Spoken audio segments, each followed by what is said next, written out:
Did you know that you can dye yarn and fabric with waste from your kitchen? These beautiful colorways have all been dyed with kitchen scraps. If you want to know how I created these colorways, this video is for you.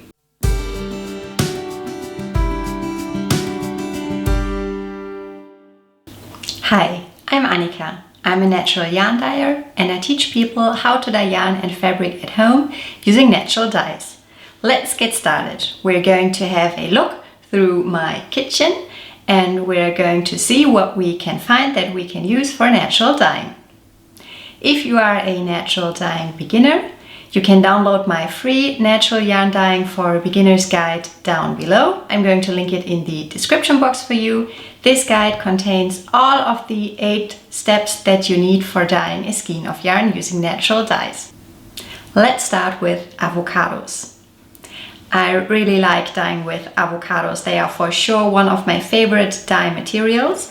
Not only can you use both the skins and the pits for natural dyeing, they are also a true form of waste because you would usually throw both of these materials out if you have eaten the avocado. They also create beautiful shades of apricots and dusty shades of pink. Like it is the case with most natural dyeing materials, they are best used fresh. If you want to store them for later use, you should clean them very well in order to prevent molding issues. For the pits, that's usually a rather straightforward process, but especially for the skins, you really have to make sure that it is cleaned very well and that there is nothing left that could potentially mold. If you want to store them for later use, I recommend that you freeze them instead of just putting them away. If you just put them away in a glass jar or a paper bag somewhere at room temperature, they are going to lose their color potential a lot quicker compared to freezing them.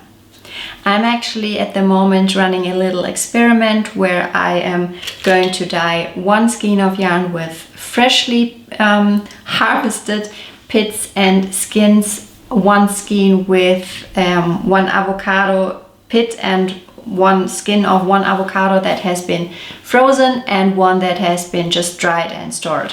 And I'm going to report back to you whenever this experiment is done so that you can see a direct comparison which colorway is the most vibrant. Another advantage of avocados is the fact that they are rich in tannins. Tannins are a kind of natural mordant, which means that you can omit the mordanting step in the natural dyeing process if you use tannin-rich plants like avocados. There is also another interesting fact about avocados that I want to mention. Like I said, you can omit the mordant. This will yield shades of dusty pinks. If, however, you do decide to mordant your yarn or fiber before dyeing with avocados, you're going to create shades of apricots or even beiges. I have written a detailed blog post about how to dye with avocados and what amounts to use. I'm going to link it for you in the description box. The next type of kitchen waste that can be used for natural dyeing and that we're going to talk about is onion skins. You've heard me talk about onion skins before if you have watched my natural dyeing for beginners video. If you haven't watched it yet, I'm going to link it for you. It walks you through the 8 steps of the natural dyeing process step by step. Onion skins are a wonderful dye stuff for beginners. They are very versatile and easy to use and very commonly available. By the way, don't fear. If you heat onion skins in a water bath in order to create the dye bath, this is not going to smell like onions. I've also written a detailed blog post about how to dye yarn with onion skins. I'm also going to link it in the description box for you. You can use both red and yellow onion skins for natural dyeing purposes. At the moment I have only collected a couple of yellow onion skins, but like I said, you can totally use the red skins as well. You can also mix red and yellow onion skins when dyeing. They are going to create different shades when used on their own, but mixing is totally fine as well. In general, onion skins create shades of yellow and also rust, and in some occasions they can even create green. Going to insert a couple of pictures because at the moment I only have this one skin to show you, so that you can see the different shades that you can create with onion skins. Next up, let's talk about a favorite beverage, and that is coffee. You can use coffee for natural dyeing, but it is also possible to dye with black tea and rooibos tea. I have collected a couple of spent coffee grounds for you that you can use for natural dyeing. Of course, it's also possible to dye with unused coffee grounds, but I find using the spent coffee grounds a much more sustainable option. Coffee and tea create shades of browns or even yellows. You have to be a bit careful when collecting the coffee grounds for natural dyeing purposes so that you don't get any molding issues.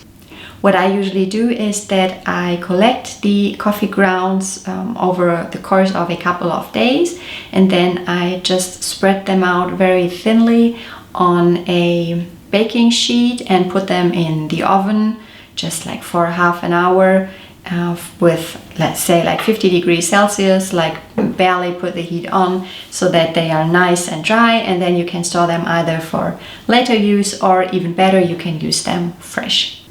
Like I said, coffee is going to create shades of browns. I'm going to insert a couple of pictures for you. And another way I really like to use coffee is to add them to other dye baths. I've tried this with cochineal and logwood, and I've gotten very beautiful results that I'm going to put up a couple of pictures of as well. And I've also written a blog post containing a full tutorial about how to dye yarn with coffee that I'm also going to link in the description box for you. Another form of kitchen waste that can be used for natural dyeing purposes is pomegranate skins. I have a very dry example here.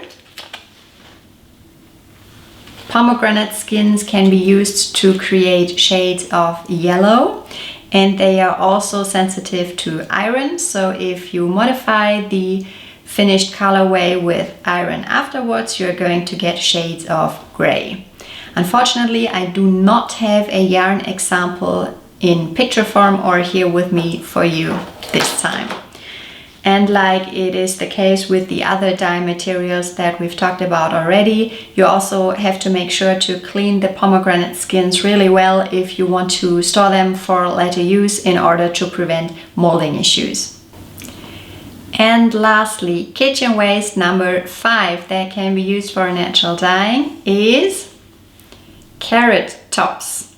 Unfortunately, I currently only have carrots without the tops. But next time you are going to buy some carrots, consider buying them with their tops still attached. You can use the tops both fresh and dried, and you can dye shades of yellow with them. It's also possible to modify the yellow colorways that you created with carrot tops with the use of iron. In this case, you are going to create greens with a yellow undertone. So those are just 5 examples of kitchen waste that can be used for natural dyeing. There are a number of other examples. I have intentionally not mentioned red beets, red cabbage, or black beans, or any kind of berry, because although those dye materials can create beautiful colorways, they are not color fast.